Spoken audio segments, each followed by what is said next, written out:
All three of Gertie's children came to see my mother, and they brought, and Jolie and Francie brought their children to see my mother. My mother held court in the hospital with the children all over the bed, getting up saying, "Grandma, give me a ride, Mother," you know. And my kids, my grandkids, went regularly to see my mother, so that when a new bag was, there would be a new, what's the word I want for, when you plug something into the vein? Catheter?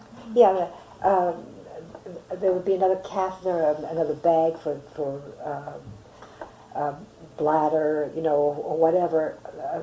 I remember little tiny Rafe saying, "What's that now? Another one!" So the kids noticed everything, but nothing demoralized them. They rode up and down that little bag, that hospital bed, and my mother got more attention, both in the hospital and in the senior citizens home where she lived. She was the envy of everybody because her grandchildren came to see her, every one of them. Tony came with Becca. I have a very touching picture of my mother just maybe 3 or 4 days before she died, sitting very wan and pale and thin, sitting with and looking at Becca with such pride. Mm-hmm. And so she got, the doctors said, the doctors and the surgeon were talking one time, and somebody repeated it to Skolnikov. So he told me, and they said they'd never seen anyone get the attention that this woman got from my 3 daughters. So, you know, I have nothing to reproach myself about with my mother. Do you, like I, see her in yourself, in your way with the world? As the older I get, the more I see that in me. See yourself, see parts of her yeah. in me. Oh yeah. Do you? Yeah. Both good and bad. Mm-hmm. What, for example? Well, the both the good and the bad. You know, I'm sort of the Jewish Mary Worth. I don't know the illusion. Oh, you don't know the cartoon Mary Worth? No. Mary Worth is really a Badinsky. She's in everybody's business. Somebody moves into an apartment next to her and has trouble, and somehow Mary Worth gets them a job, and she gets them together with friends, and she, or she listens to their problems, or she's just a nosy do-gooder. And my mother was like that. My mother somehow managed to cook for people and listen to their problems and give them advice and feel responsible if things were going badly with them. Mm-hmm. And I think I have the same quality. And, you know, when I'm most harsh on myself, I call myself the Jewish Mary Worth, because she's really obnoxious. She's really what about the good, what other qualities, good ones, do you think you got from her? Well, I think that all three of her daughters, cope. We just got that like you breathe air. It doesn't occur to any one of us to give up, mm-hmm. no matter what kind of adversity we face. But you just deal with it. We just deal with it. I mean, mm-hmm. I've been as poor as you can be. I've had lots of hard times. Mm-hmm. Emotionally, financially, sometimes physically, but it just doesn't enter your head not mm-hmm. to cope. Mm-hmm. And that's true for each of my sisters as well. Mm-hmm. It doesn't occur to me not to get a job done. Mm-hmm. You just have to, I mean, you don't throw your hands up, you just mm-hmm. do it. And you do it the best you can. When she was an older woman, was she more able to tell you all how much she cared about you? There is the joy in making an occasion out of everything. My mother, who was so negative in every other respect, never failed to make a big fuss about everybody's birthday, holidays. Mm-hmm. I mean, you just, that is something I think all three of us have too. Yeah, I like that. To make a party of things. Yeah, right. Uh-huh. Yeah. Yeah, and that certainly is one of the outstanding characteristics of you, I think. And it cuts across the board. I think you do it with everyone. You're trying to be, if there's a happy time to be made of an event. Well, and my mother, I'm trying to think if I ever got any of that from my father, but my mother just took it for granted that you had to help other people. No matter how badly off you were, this little pushka there that you see is something I remember from my grandmother's days. I go by every once in a while and I have some change, or somebody calls me and tells me about, they're going out for a job or they're going to take a test. I just go by and I put some money in it. It's like a wish box, but it's meant for charitable purposes.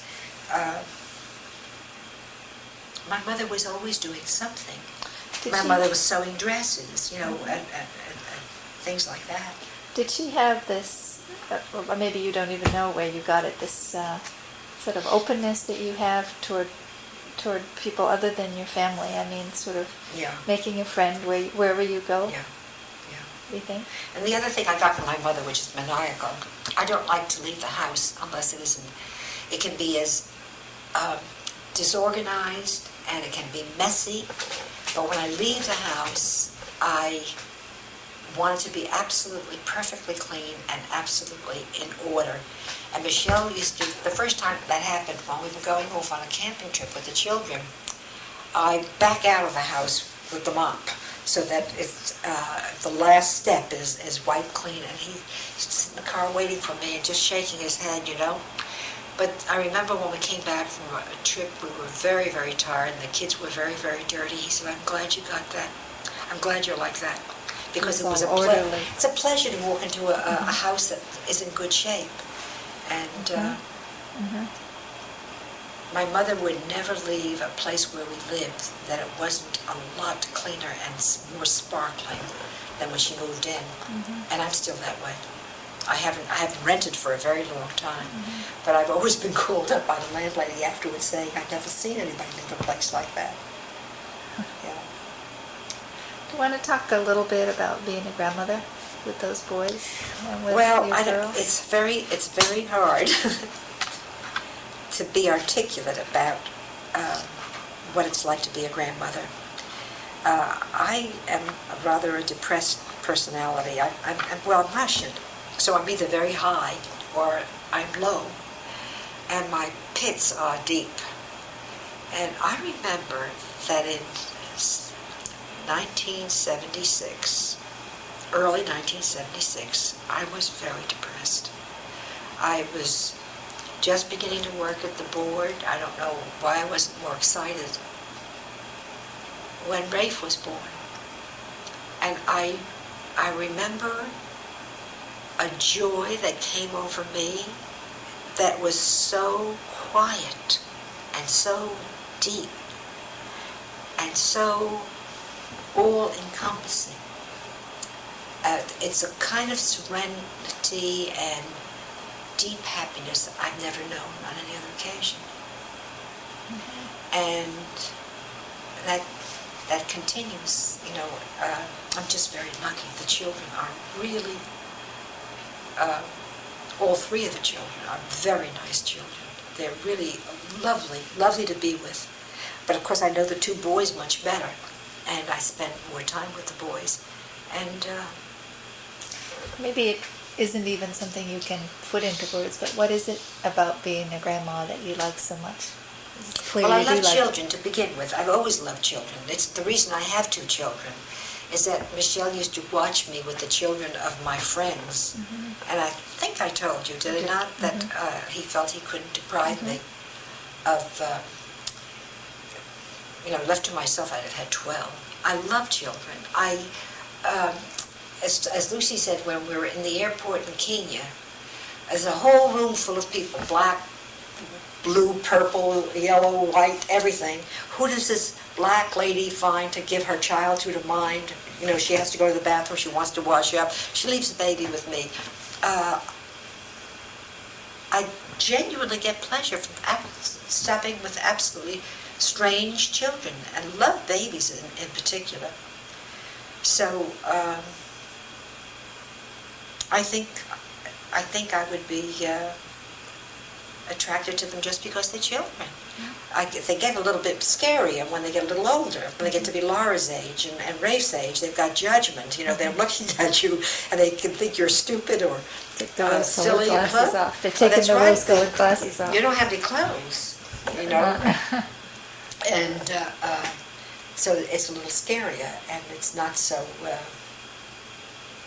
So it's not so mushy. From the boys, I understand not Becca, but the boys, have you sort of seen them almost every week since they were born? Because they've always lived in the same city. Well, sometimes I'm gone for several months at a time. That's true. Yeah. But when they're in the city, sometimes I've probably more than a week has passed and I haven't seen them, but not often. Mm-hmm. Not often. When David and Linda were married, I saw them. They came with the kids here, or they asked me to come there fairly regularly. Mm-hmm. And I'm very lucky. I'm really very lucky because they are that same deep, quiet pleasure remains. It's not the same kind of because combined with that, when Rafe was born, was also the thrill. Mm-hmm. And you spend time with each one of them alone, too, don't you? Yeah, not so much alone,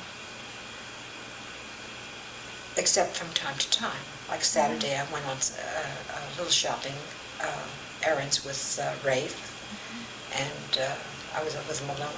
A week ago, Jesse was here because they had spring vacation, and he spent a day here. It happens like that once in a while, but mostly they come together, and I have little spots of time with Rafe alone because I pick him up first, and then I pick up Jesse from school on Wednesdays. But they're very good brothers, by the way. They're very good brothers. Life has a very funny way of compensating you for losses.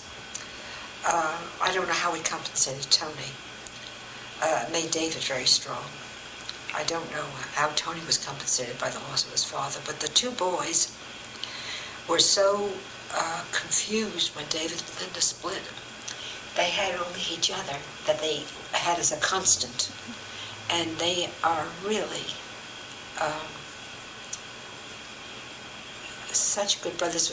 They were wrestling and pretend fighting on Saturday, and Dave said, "Do you hear that? Do you hear that?" I said, "What are you talking about? That's what I heard from you and Tony constantly." He said, "Yeah, but when I hit Tony when I was 14, I didn't hit him the way Rafe was hitting Jesse. I mean, Rafe pulls his punches. He isn't really hitting him." Did Tony and David have a good relationship? It isn't what I daydreamed about, Ronnie. Maybe after I die, they'll get to be close. That happens sometimes. What is going on in it, if you know? No, I think they are in touch with each other because of their machines. They can, computers. They use the computers to send mail to each other, and that's a lot cheaper than using the telephone. So I think they really love each other. I do not find either one of them generous about the other one. In what sense do you mean that? They don't talk about each other in a way that is generous. About each other's foibles? About each other's foibles. But that could be because the remarks are addressed to me and I'm the mother. Is there competition? There might just be. I don't feel it. I don't recognize it as if there were competition, but it could be that that's it. I have noticed that they seem to do very nicely together when I'm not there. I've noticed when I've come to David's house, for example, and Tony is staying there, there seems this very nice feeling that you detect. So it may be that the lack of generosity that I feel is because it's being addressed to me. But I would like to see them a lot closer than they are. You get the sense that they do talk to each other, though. Oh yeah, oh yeah. As a matter of fact, David tells me a lot of times what Tony thinks about something because they've been writing back and forth. Do you get the sense that they talk about their private lives with each other? David and troubles with Linda or Carol Lee and Tony? I don't think so. No. I think they're both very private people. But again, I don't know. I really don't. I have tried very hard, and maybe it's a consequence of my having worked for Arthur. I had to, Arthur had to write 2 papers, 2 case histories, before he could become a psychoanalyst. This is not required anymore, but it used to be in the 60s that if you wanted to move from being a psychiatrist to a psychoanalyst, you had to do 2 analyses. You had to have the case histories of 2 analysans in great detail. You had to see them 4 or 5 times a week over a period of years. You had to make interim reports every 3 or 6 months and a yearly report. And then there had to be a paper giving an account of the entire thing until they were discharged. And Arthur could not write that, and one reason I was hired was to do that. And in fact, that I brought this thing up to show you from the Menninger Bulletin. That's an excerpt of a paper that I wrote for Arthur. Yeah, and it got a prize. No, it's not there. I have it here somewhere. I brought some things up to show you. It's that. That's what it is. Yeah, this. And I wrote that paper, and that's an extract from it.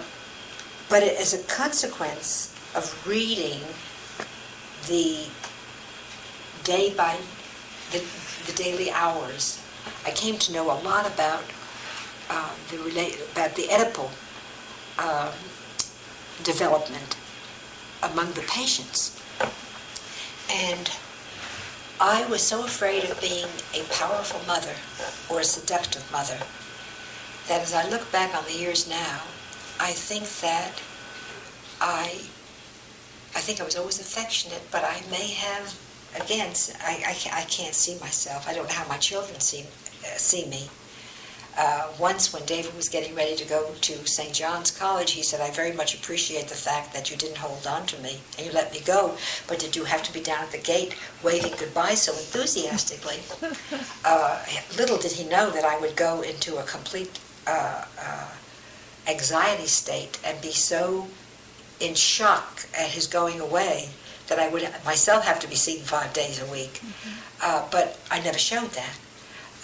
I tried very hard not to be possessive and not to be too assertive, domineering, and certainly not to be too seductive in the way in which I showed affection. So I may have robbed them, I don't know. That kind of preventive behavior, I think now on balance looking back, was a great mistake. But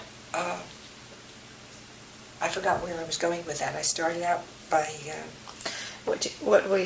you were starting to talk about the working for Marshall and about the 2... You helped him with 2 case histories? Yeah. But I was drawing on one of those case histories where the mother... Well, both case histories, the mother was an extremely domineering woman. And... oh, my... I'll stop that for a minute. Here are some of the pictures. This is the time that I told you about that I was sitting under the tree. Oh, yes! These worms were coming down on my back, but you can see that these floors are marble. Now, what was this building that they held it in? It was the, was it the man from Cluett? It was a Peabody. Lawyers' conversations are more concentrated, and they're about a particular individual's work. That might be the kind of tape I would do if I were doing an interview.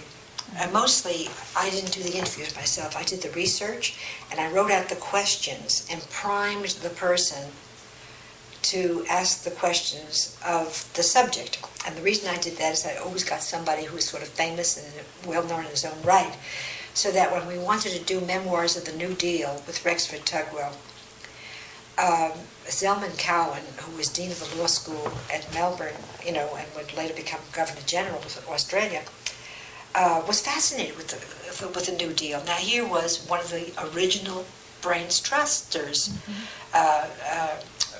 Tugwell. So I did the research, and I got in touch with Grace, Rex's wife, and got some little stories from her. And I wrote out all the questions, and Zelman asked Tugwell the questions. And I got 3 tapes out of it, which are wonderful memoirs, wonderful anecdotes about the New Deal. But instead of this nobody, Florence Michelle, asking the questions, here was an Australian accent and a man kind of important in his own right asking questions of a historical figure. And I did that a lot with other people as well, so that I rarely did an interview of my own. So that kind of a thing might be like a Moyer interview, but his are much better, much better.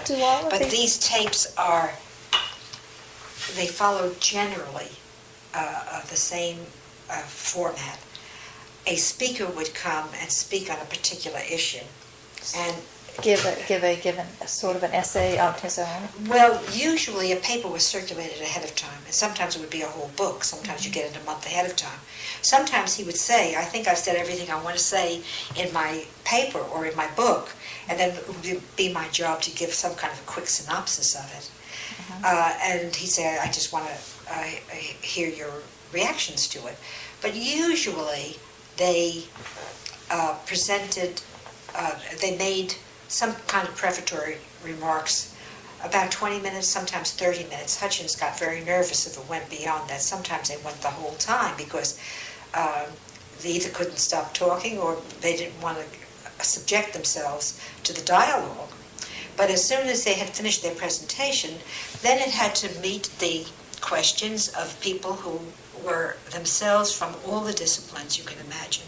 And we always had, we had fan dancers all the time. We called them fan dancers because they had names and they performed for us. So they had, in addition to the staff, there were some fan dancers in residence at all times. And so they were talking to practical politicians who might be the president of a country. It might be a United States Supreme Court justice. It might be the governor of a state. It might be a well-known journalist. It could be a psychologist or a psychoanalyst. It could be a writer, a political scientist, social scientists, educators, all economists. There were people from all the disciplines who were regularly on the staff, and there were people who came for a week, a month, 6 months. Bishop Pike came and was in residence for a couple of years. Bishop Crowther came afterwards because he was kicked out of South Africa, and Hutchins had a way of saying, "You must come and join us," and people took him up on it. And these were the ones that were broadcast on Pacifica Radio? Yes, and afterwards they went not only on Pacifica Radio, but they were broadcast over all kinds of college stations, and in some cases even commercial stations, but mostly on stations that did not interrupt with commercial, because I didn't leave any room for a commercial. Does the center have an archives in which all these still exist? Well, I hope so, but center now doesn't exist in Santa Barbara anymore. But the story I wanted to tell you was I no longer have it, and I could kick myself because it was on the back of this program that Jack Shelton, do you remember the restaurateur Jack Shelton? Yes. Well, this is the way Jack Shelton really made his money, by getting out catalogs and doing mail, fundraising by mail. There would be a fundraiser in charge, but he's the one who made up and prepared the material for raising funds. And so I used to come up to see Jack every week for a while we got the catalog together. And I did not take credit on any program. It was a great mistake on my part, because I thought that if I said this program has been written and produced by Florence Michelle, that it would take away the feeling I wanted to give you that you are invited to join us in the conference room where, I wanted them to have the feeling that they were there, listening to the dialogue. And if I said written and produced by, in my stupid way, I thought that sounded as if somebody had been meddling with it or gussing it up a little bit.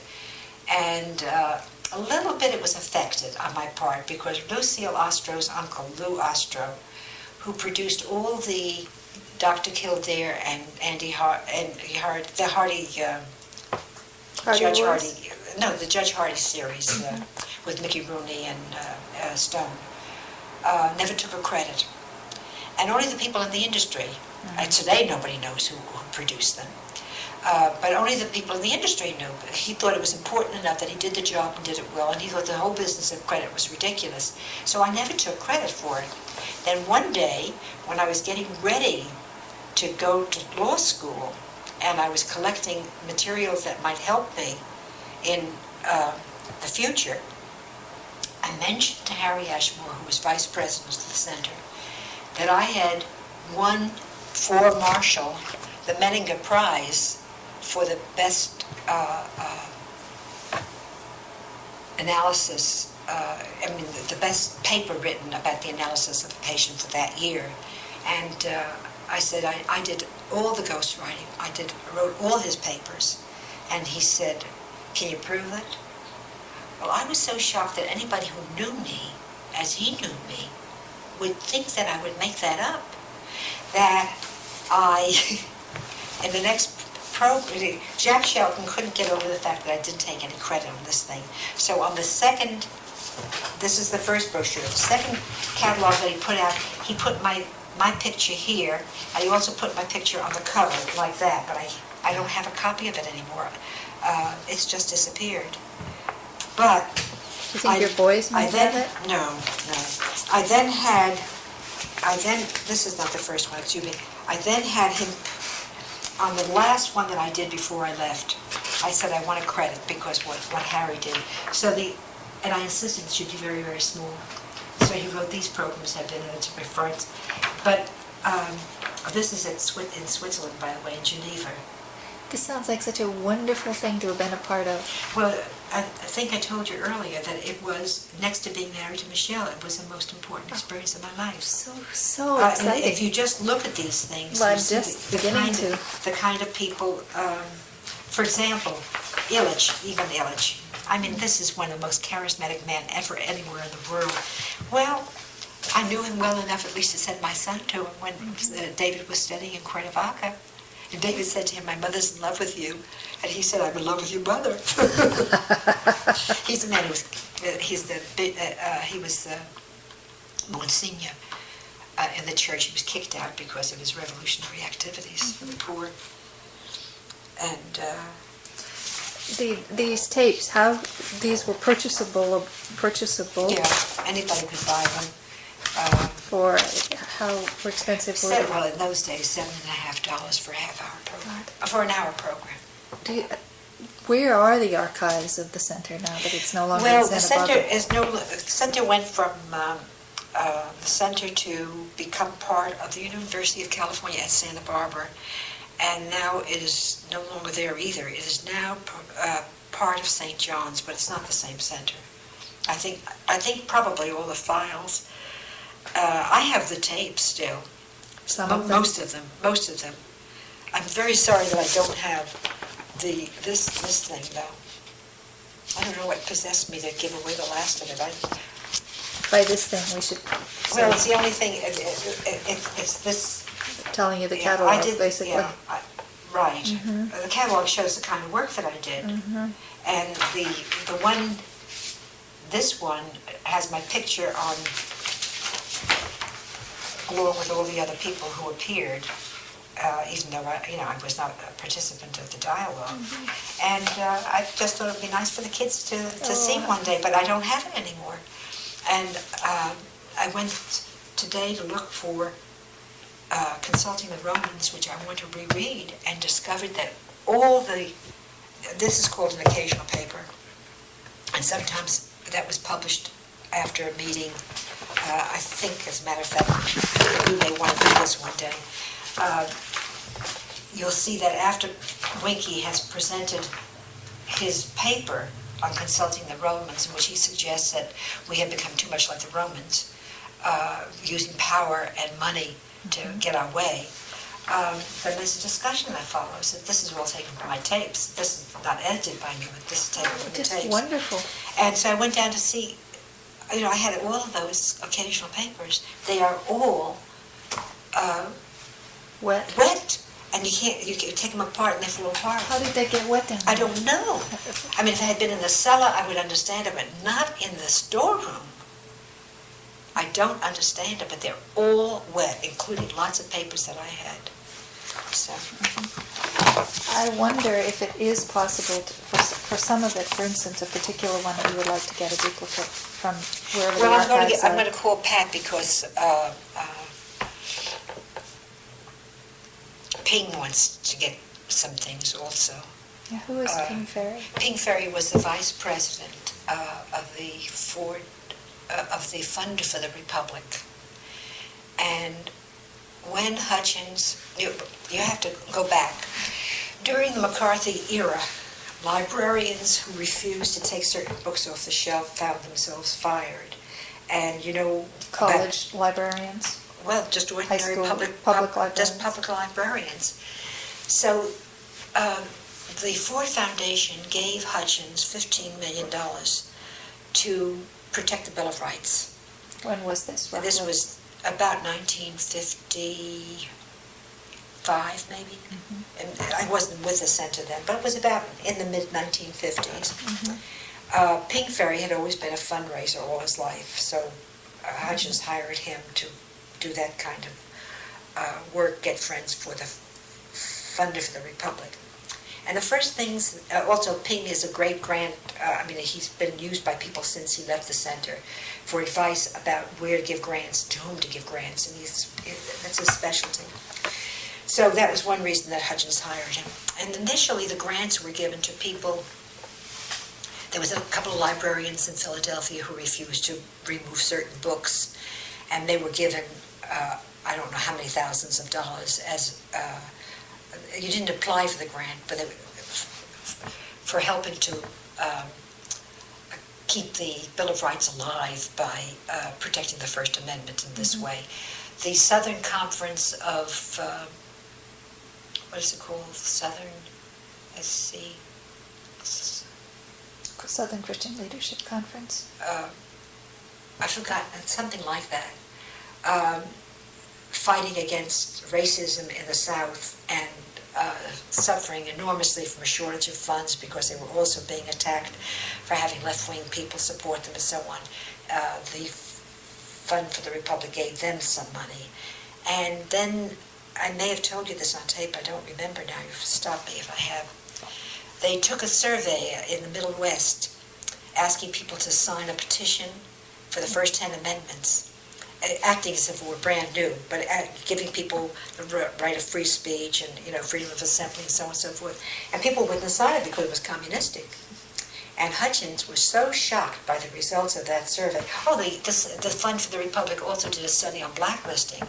And the blacklisting, the 2-volume report on blacklisting is what John Henry Falk, what Kaiser was able to use in court to prove that there was such a thing as blacklisting. And it broke the blacklist because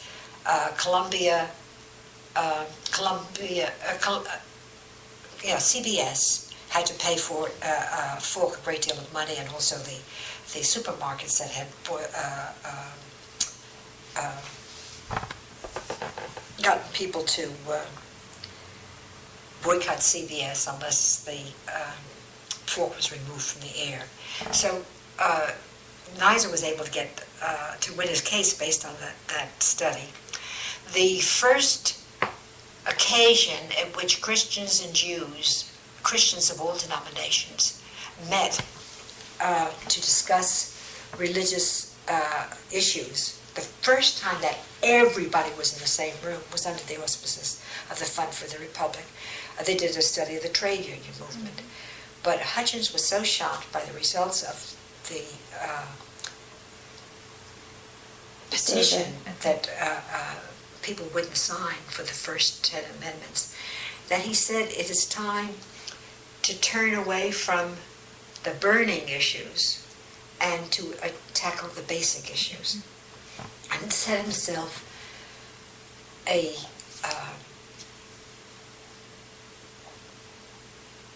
task to examine what problems would the nation be facing in the next 20 years, and to study those issues with the hope of lending some clarity to those issues, so that when decisions had to be made, they would be informed decisions. And in that way, law, ecology, race, financing of campaigns, freedom of the press, or the rewriting of a constitution, perhaps a new constitution, because when the Constitution was written, there were no public roads, there was no public education, there were no political parties, there was no technology.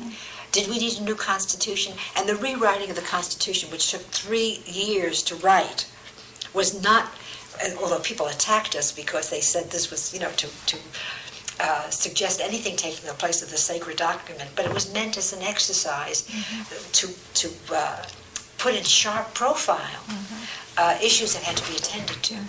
So there was a lot of very, very good work done. And I think I told you, I think I told you last time, that the dialectic, by which I mean, as a result of a dialectic, everything takes on a slightly different emphasis, but you couldn't see it.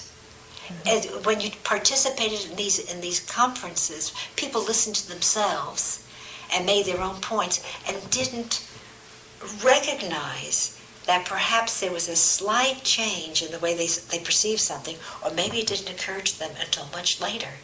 The process was not one immediately visible. The only example I ever was able to give people in the time that I worked there, the 10 years that I worked there, was the one that I told you about last time, when Calvin came in and said that the demonstration against the president of the University of Chicago was a shocking thing because he was such a very good man, and the demonstration was unwarranted. At the end of the summer, after all the conversations had taken place, and they were all constitutional questions they're talking about, he decides that on the contrary, he was wrong. Demonstrations are the poor man's printing press, and therefore protected by the First Amendment. It's a complete 180-degree reversal. We never had anything as dramatic as that happen, but I could perceive changes. Over a 10-year period, you saw that. So the whole point was that you should get all the points of view: the economist, the political scientist, the social scientist, the educator, the practicing politician. They would all, the religious man, they would participate in the discussion of a particular subject in a way that you would get in microcosm, some sense of what would happen if the community were talking to each other, if people of the community were talking to each other. Did the center, how did it function? Just, for instance, on a weekly basis, was there a given time each week? Oh, at 11 o'clock every morning, Mr. Hutchins rang a bell which had been outside a monastery. And the funny thing was, I had decided once to do a program to try to get that feeling of what happens. No, as a matter of fact, it wasn't even a program for the air, it was a program for a party. And I started with the birds. I got a record of birds twittering. This is when the day starts in Santa Barbara. At 11 o'clock, I asked Justice Douglas. He was passing through the courtyard. I said, Justice Douglas, do you mind hitting the bell so I can record this? I came out with a little machine, and he hit it, and I went back. It didn't sound the same. I hit it, and somebody recorded it. It didn't sound the same. So I went to Hutchins. I said, nobody's got your knack for hitting that bell. But every morning at 11 o'clock, he'd hit the bell, and people were already beginning to move into the conference room. They would go through the courtyard, coming from the different offices, and sit around the table. And it was almost always 5 days a week. Every once in a while, we'd have some slack time because something had to be done. It might be only 3 meetings. And it would last, what, 11 to... Exactly an hour and a half. Every once in a while, except during the summer conferences. Then they were from, once in a while they even started at 10 or 10:30 because of a particular subject. But generally it was 11 to 12:30, and then we might resume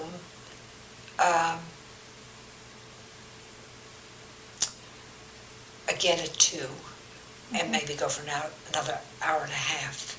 Incidentally, you sent me a thing on Dorothy Day.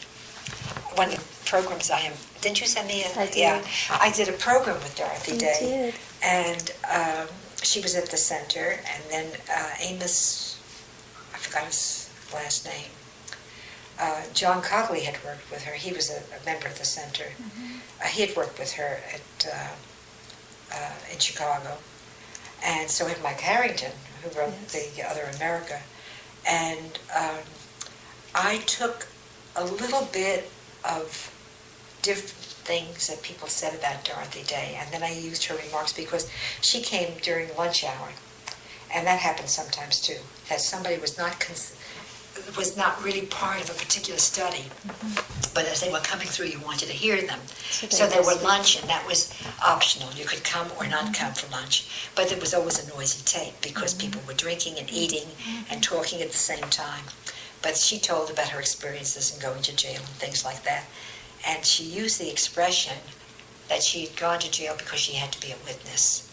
So I called Paul Robeson and I said, can I begin the program? Or can I end the program with your singing Who Will Be a Witness Now? And I lent that tape to Bill Engley. He couldn't have thought much about it because he didn't say anything about it. But I love it, and I know it's poor quality. It's poor quality because I had to lace things together only from lunch and meetings, and they are not in front of a mic; they're behind a mic. I can't control that, and it was very bad form ever to even move a mic close to somebody because I was supposed to be as unobtrusive as possible. Nothing was supposed to interfere with the naturalness of the dialogue and so on. But so it was roughly 3 hours a day, maybe, that you actually... No, mostly it was 1.5 hours a day.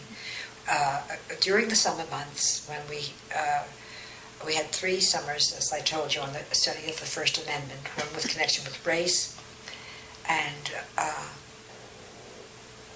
let's see, one summer the discussions of the New York Times and reapportionment and other, different court decisions.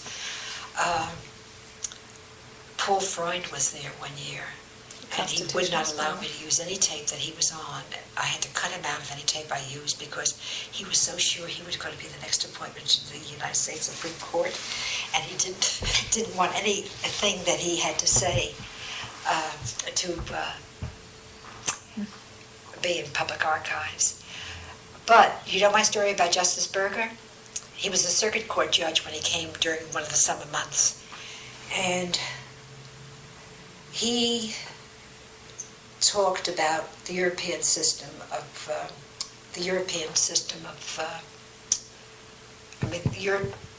about the French jurisprudential basis as opposed to the United States. In France, you are considered to be guilty until you're proven innocent, and you have 3 judges. And he said he thought it was a better system. He said, in my experience, 99% of the people who are arrested are guilty anyway, and it would save a lot of time, so on and so forth. When he was finished making his comments, I walked out with Hutchins, and he said, I never thought I would live to see the day that a justice would make remarks like that. So I went up to Berger afterwards, as I did with all people who were not steady part of the staff, and I said, I introduced myself, and I said, may I use your remarks edited for a radio broadcast, and told him in 2 sentences what that was about. And he said, I thought in a rather snotty way, well, I assume if you're working in a place like this, and for a man like Mr. Hutchins, that you will edit with integrity, and that my remarks will not be taken out of context. And I said, well, I'm rather proud of my reputation in that respect, but I will, if you like, send you a copy of the tape before I broadcast it. He said, no, not necessary, I trust you. Okay. By the time I'm finished editing it, it's been announced that Justice Berger has been nominated to be the new Chief Justice of the United States Supreme Court. So I went to Hutchins and I said, he gave me permission, said he didn't want to see the tape. But now that he's Chief Justice, considering what he had to say, do you think I ought to send him a copy of the tape? And he said, oh yes, I would, knowing what he said, Ronnie, I sent him a copy of the unedited tape. I then sent a copy of the edited tape with my own continuity. I had typed up with everybody's remarks, not just his, the entire proceedings of that day with everybody's remarks, unedited.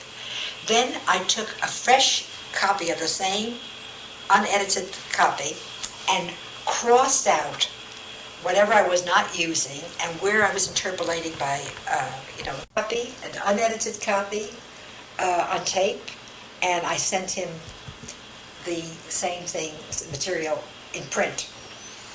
I got back a letter from the clerk of his court saying that Justice Berger says that in all his years in public office, nobody has ever conveyed his opinion so accurately. You may feel free to broadcast this. Okay? I wish I'd kept the letter.